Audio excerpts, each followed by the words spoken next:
नमस्कार दोस्तों, फिर से स्वागत है आपका आपके ही चैनल आपके ही यूट्यूब परिवार में। तो आज चर्चा करेंगे कि निर्यात जो है बड़ी इलायची हो रही है कि नहीं हो रही है, क्योंकि बहुत लोगों के दिमाग में शंका चल रही है कि बड़ी इलायची जो है निर्यात नहीं हो रही है। और सबसे बड़ी बात जो है बाज़ारों में जो कंटिन्यू ये फैलाने की कोशिश कंटिन्यू की जा रही है कि बाज़ारों में जो सेल जो है, डोमेस्टिक सेल की बात करें, डोमेस्टिक सेल जो है बिल्कुल भी नहीं है। तो मतलब कि कंटिन्यू जो ये बात फैलानी है कि डोमेस्टिक सेल नहीं है, तो उसके ऊपर चर्चा ज़रूर करेंगे और आपको बताएंगे भी कि डोमेस्टिक सेल रियल में है कि नहीं है, या फिर ऐसे ही जो है हवा जो है बाज़ार में कंटिन्यू उड़ाई जा रही है। तो इसके ऊपर चर्चा करेंगे दोस्तों। लेकिन चैनल पर नए हैं तो वीडियो को लाइक और चैनल को सब्सक्राइब ज़रूर कर लीजिएगा। लगता हो वीडियो शेयर का लायक है तो शेयर करना बिल्कुल भी मत भूलिएगा। तो देखिए, सबसे पहले बात करते हैं लोकल डिमांड की। तो देखिए, लोकल डिमांड में किसी तरह की कमी नहीं है, क्योंकि अगर लोकल डिमांड में कमी होती तो नेपाल से माल जो है भारत नहीं लाया जाता। और नेपाल से माल भारत लाने की क्या ज़रूरत है जब हमारे यहाँ सेल ही नहीं है, एक दाना ही हमारा नहीं बिक रहा है। और जो मार्केट ये फैला रहा है कि बाज़ार में सेल नहीं है, और वही मार्केट जो है इस माल को ख़रीद रहा है। तो इससे तो आप खुद विचार कर सकते हैं कि बाज़ार में सेल है या फिर नहीं है। अगर सेल नहीं होती तो शायद 2 या 3 दिन के अंदर 2,500 से 3,000 बैग जो है नेपाल से भारत के अंदर पहुंचे हैं। अब मान लेते हैं सेल नहीं है, आज मेरी सेल नहीं होगी तो मैं माल क्यों ख़रीदूँगा। एक छोटी सी कॉमन सेंस की बात है कि जब मेरा माल बिक ही नहीं रहा है तो मुझे नेपाल जाकर के माल किस लिए ख़रीदना है। और सबसे बड़ी चीज़ ये है कि ये जो माल ख़रीदने वाले हैं, मोटा मोटी मान लीजिए कि 2,500 से 3,000 बैग अगर नेपाल से भारत में आए हैं, तो उसमें से वही मंडी सबसे ज़्यादा माल ख़रीद रही है जो मंडी ये बात बोलती है कि बाज़ार में सेल नहीं है इसलिए हमारे यहाँ रेट डाउन है। तो सोच सकते हैं आप कि उस मंडी का जो सत्य क्या है और उस मंडी का झूठ क्या है। मैं बार बार नाम दोहराना नहीं चाहता, आप लोग खुद समझ सकते हैं, क्योंकि बार बार दोहराने से कईयों को बहुत बुरा लगता है कि मैं सिर्फ उसी मंडी के बारे में क्यों बोलता रहता हूं। देखिए, जो मंडी गलत चलती है उसके बारे में बोलना ही होगा, जो सही चलती रहेगी उसके बारे में कोई बात नहीं करेगा। जब गलत होगा तो निश्चित बात है कुछ न कुछ उसके बारे में बोलना ही होगा। अब देखिए, बाज़ारों की सेल अच्छी है, कुछ मंडियों में माल ऐसा है जो बिल्कुल भी बिकता नहीं है, उनको माल लेना ही होगा, क्योंकि उनका माल जो है ऐसा हो चुका है कि शायद अगर कोई व्यापारी जो इसका अच्छा काम करता होगा वो फ्री में भी नहीं खरीदेगा। लेकिन वही माल जो है कागज़ों में ज़रूर बिक सकता है, लेकिन एज पर एक्चुअल के अंदर अगर मैं माल ख़रीदने जाऊंगा तो उस माल को मैं फ्री में भी नहीं लूँगा। तो इससे ये साबित हो जाता है कि कुछ मंडियों में माल नहीं है, लेकिन दिखावा जो है बड़ा ज़बरदस्त है कि हमारे पास माल जो है बहुत है। अगर उनके पास माल बहुत है तो उनको ख़रीदारी की ज़रूरत नहीं है, बाज़ार में डिमांड नहीं है, तब भी उनको ख़रीदारी की ज़रूरत नहीं है, फिर भी वो माल क्यों ख़रीद रहे हैं। इससे आप अपना अंदाज़ा लगा सकते हैं कि बाज़ार में सेल है या फिर नहीं है। अब बात कर लेते हैं निर्यात की कि भाई निर्यात के अंदर क्या चल रहा है क्या नहीं चल रहा है। तो देखिए, निर्यात के लिए मैं आपको बीच बीच में कंटिन्यू अपडेट देता हूँ कि निर्यात के अंदर जो है हम ये तो नहीं बोलेंगे कि ज़बरदस्त तेज़ी है, लेकिन निर्यात जो है कंटिन्यू जारी है।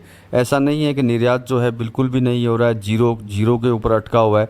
निर्यात जो है थोड़ा थोड़ा करके माल जो है कंटिन्यू जा रहा है। सबसे बड़ी चीज़ होती है निर्यात के साथ में डोमेस्टिक सेल। तो डोमेस्टिक सेल में भी किसी तरह की कोई प्रॉब्लम नहीं है। भाव की अगर बात करते हैं, नेपाल के भाव की बात, जिस माल को ख़रीदा गया, जिन मालों को ख़रीदा गया वो 95,000 समथिंग के अंदर ख़रीदा गया। अगर बाज़ारों में सेल नहीं हो, निर्यात नहीं हो रहा हो, तो इतने महंगे भावों के अंदर कोई भी माल नहीं खरीदेगा। माल तभी खरीदेगा जब उसे पता है कि मेरा माल बिक रहा है, या फिर निर्यात हो रहा है, या फिर डोमेस्टिक सेल ज़्यादा है, या फिर डोमेस्टिक सेल जो है चल रही है। ये सारी चीज़ें अगर आपस में मिक्स होंगी तभी बंदा जो है इतने महंगे भाव के अंदर माल खरीदेगा।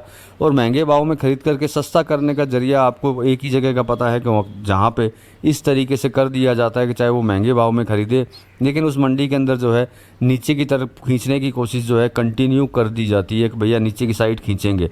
तो देखिए, उनके समझ में तो खुद को आ जाता है, लेकिन फिर भी बीच बीच में क्या इंसान की फितरत होती है, बीच बीच में खींचने की कोशिश जो है कंटिन्यू जारी रहती है।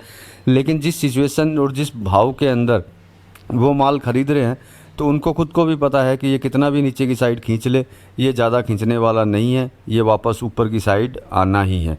तो चलिए, मेरे कहने का तात्पर्य सिर्फ इतना ही है कि बड़ी इलायची में प्रेजेंट टाइम के अंदर जो है निर्यात भी इसके अंदर हो रहा है, और साथ में जो है आयात भी इसके अंदर हो रहा है। आयात नेपाल से हो रहा है, वो भी बहुत ही ज़्यादा हाई रेटों के अंदर, और निर्यात जो भी रेट में हो रहा होगा। रही डोमेस्टिक की बात, तो डोमेस्टिक में सेल की किसी तरह की कोई प्रॉब्लम उसके अंदर दिखाई नहीं देती है। तो पहले भाव की चर्चा कर लेते हैं। सिलीगुड़ी से भाव आए हैं, ये आपको भी पता है, लेकिन भाव सेम है। लेकिन भावों को ये बात नहीं बोल सकते हैं कि भाव जो है कमज़ोर हैं या फिर डाउनफॉल के अंदर हैं। डाउनफॉल बिल्कुल भी नहीं है, तेज़ी के अंदर ही भाव है। तो भाव की चर्चा कर लेते हैं। नेपाल टॉप जेजे की बात करते हैं तो 1580 गया है, और एक्स्ट्रा बोल्ट की अगर बात करते हैं तो 1700 रुपये गया है। अब बात थोड़ी सी बात ऐसी है कि एक्स्ट्रा बोल्ट जो है उसकी रेटों में थोड़ा सा इजाफा दिखाई नहीं दे रहा है।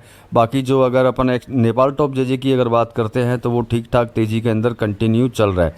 दाने की अगर बात करते हैं तो 2000 रुपये गया है, इसमें GST अलग है, ये बात ध्यान रख लीजिएगा।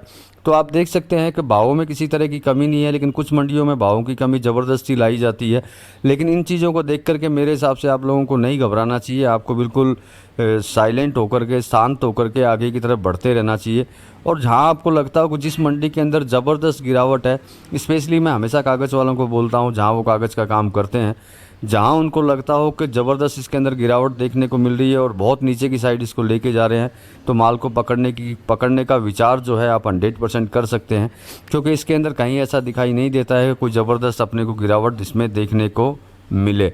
बाकी विचार आपका रहता है, आप अपने विचार से काम कर सकते हैं। मेरा काम होता है आप तक इन्फॉर्मेशन पहुंचाना, और बाहर की जो खबरें होती हैं उल्टी पुल्टी, इनके बारे में सही खबर, सही इन्फॉर्मेशन आप तक पहुंचाना, जिससे कि आप अपना जो है विचार कंटिन्यू करते रहें और कंटिन्यू आप अपना गणित भी लगाते रहें कि आगे आने वाला समय जो है बड़ी इलायची के लिए किस तरह का रहेगा और किस तरह का नहीं रहेगा।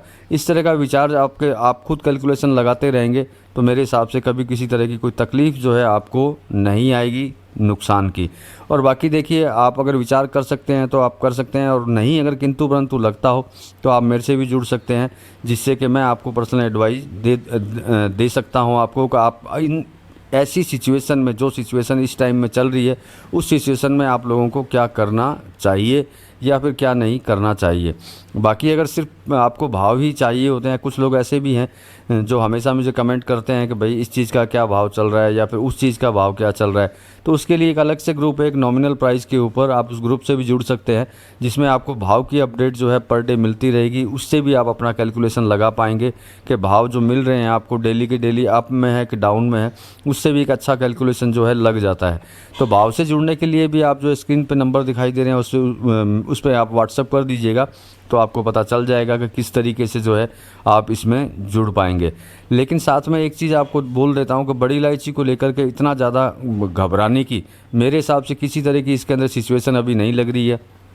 अगर कहीं पे भी ऐसा पॉइंट दिखाई देगा तो जो मेरे से जुड़े हुए हैं उनको तो पता चल ही जाएगा। हो सकता है थोड़ा सा आप लोग लेट हो जाएं, लेकिन जो जुड़े हुए रहेंगे उनको मैं पहले से ही अपडेट कर दूंगा कि किस तरीके से आगे की सिचुएशन इसके अंदर बनने वाली है, या कोई किंतु है या फिर परंतु है। वो सारी चीज़ें जो है आपको ग्रुप में जुड़ने से पता चलता रहेगा।